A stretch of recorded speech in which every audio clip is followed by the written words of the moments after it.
ইরানের শিয়া পন্থীরা বাতিল পন্থী না সঠিক পন্থী? শিয়াদের কথা বলেছি। শিয়াদের ভিতরে সবচেয়ে যারা ভালো, তাদের সবচেয়ে ভালো আকীদার একটা হলো যে লা ইলাহা ইল্লাল্লাহু মুহাম্মাদুর রাসূলুল্লাহ বললে কেউ মুসলমান হয় না। দ্বিতীয় আর একটা কথা বলতে হয়, আলী অলিউল্লাহ।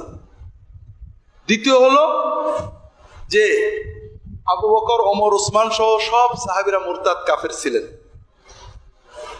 তাদেরকে লানত করা ইমানের অংশ, তাদের সাথে সম্পর্ক ছিন্ন করা।